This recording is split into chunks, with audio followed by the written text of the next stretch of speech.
Yun, sa pagbabalik mga idol, meron tayong baboy, ano? Titimpla natin ng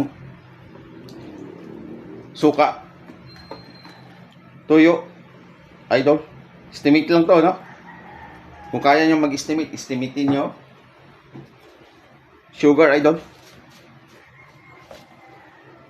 Then, cracked black pepper.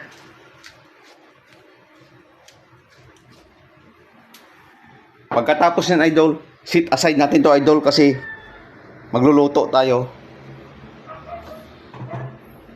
Sa atin yung apoy, idol.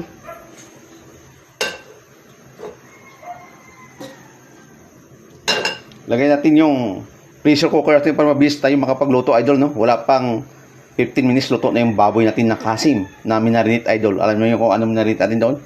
Tuyo, suka, paminta, at igigisa natin, idol, sa normal na pag-isa, no?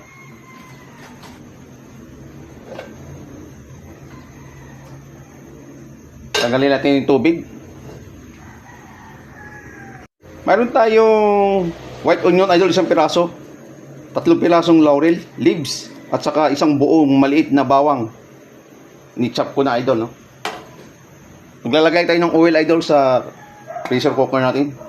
Mga 5 tablespoon. Pag kumulo na yun, idol,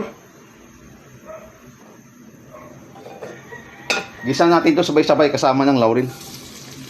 Yun po yung diskarte ko, isang diskarte ko, idol, no?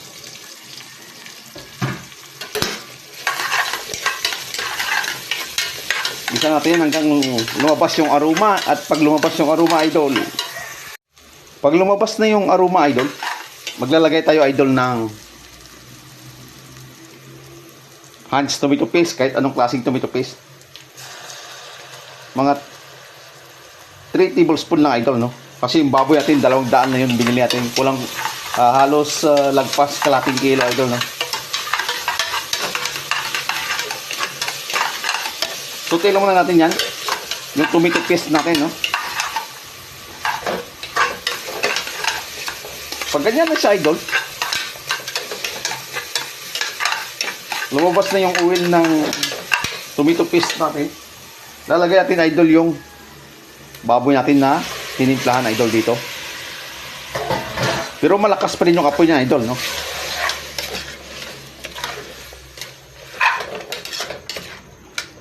Pakuluin lang natin yan, idol, ano? Pakuluin lang muna natin.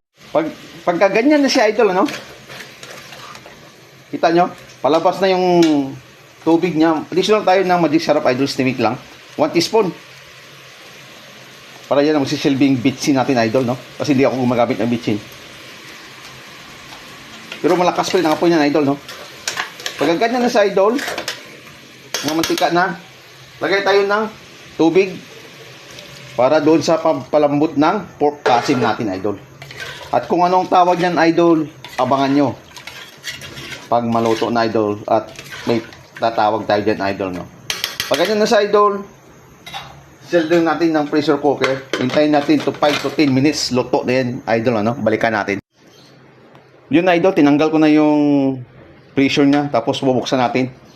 At tingnan natin, idol, sa loob kung malambot na ba. O okay na ba yung baboy natin, no? Yun, ibig sabihin, idol, malambot na yung pork natin. At patuyuin lang natin yung, idol, no? Binuksan ko ng apple. Tapos tatanggalin lang natin yung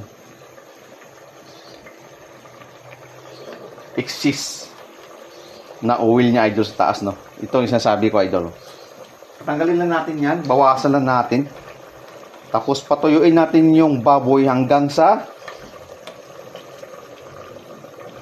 kunti na lang yung sauce ang matitira doon sa baboy, mga idol. At anong tawag dito, idol, sa niluluto ko? May idea ba kayo? Ganito lang, wala nang ibang ilalagay.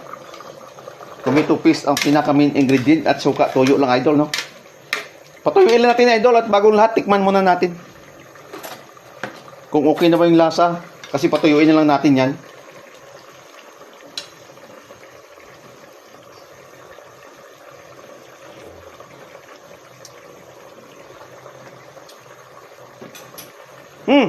Additional na tayo kunti, idol, ng sugar. Okay na yung lasa niya. 1 tablespoon. Luto dito siya, idol. At anong tawag ko dito, idol? Pork adobo with tomato paste or adobong baboy sa tomato paste, mga idol. Luto na to, idol. Kung gusto mo may sabaw, yan lang. Kung gusto mo may tuyo, yan lang. Dalawang choice ka, idol, no? Kung anong gusto mo. Matuyo-tuyo ba o may sabaw-sabaw? Yun lang, mga idol. Bye-bye. Kainan na.